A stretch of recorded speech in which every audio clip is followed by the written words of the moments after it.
I see a beautiful day, and I'm not dreaming it. Shooting for Vogue is fabulous, and Aita is a wonderful stylist. I think my biggest style influence has been my grandmother, primarily because I don't think she cared about trends, and she created her own trends without even trying to do so.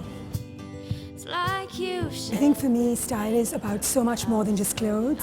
It's about actually your interests, the way you decide to lead your life, the choices you make. I love grace, a lot of grace to clothes and the way you carry. I think it's really glamorous and it's very eclectic at the same time. It does sort of represent me partially. It also has a very graphic look to it, so I like it. I think sense of style should be a little quirky and individual. Style is a reflection of who you are. It's about your evolving personality, who you're becoming, who you're finding yourself to be. When I started out, I was really young. I really had no clue about what style is. And I think with time, you become more comfortable with who you are, and that starts reflecting in what you wear. I think there are very many beautifully dressed women out there, and many of them are a part of today's shoot. And I think what stands out for each one of them is their individual style. I had teachers in school whose cotton saris influenced me.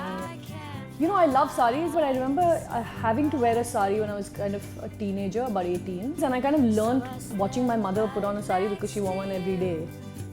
I don't really have a fashion fantasy, except that I would have loved to meet Alexander McQueen. I mean, it was art, what he did with clothes. So I would meet him because I think he's an artist, really. I'm wearing a Roberto Cavalli, and a knife that chose it for me. I feel this is something that is partially me, not 100%, I have to admit.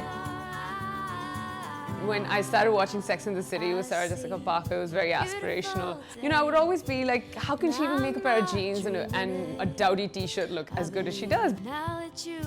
Mostly the men in my life are pretty okay. The men I pick and choose to date are pretty all right. My style influences change all the time. Since starting to work in home, I found that interiors actually really inspire me a lot. But if I was to pinpoint one person who I really love the way that they're dressing right now, it would be Giovanna Battaglia.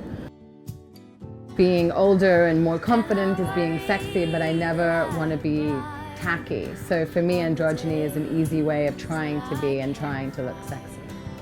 Sunrise. So I stand right next to you, and I see. I think I've been really influenced by mods, meeting dandy, and also the idea of wearing your boyfriend's clothes, menswear, you know, meeting women's wear meeting men's wear, the whole oversized, out of bed, slightly slouchy look in a way, yeah. I thought it would take me a while to think about that, but yeah, Yasmin Sawal for sure. I think she's really cool. Her persona, the way she dresses, the way she carries herself.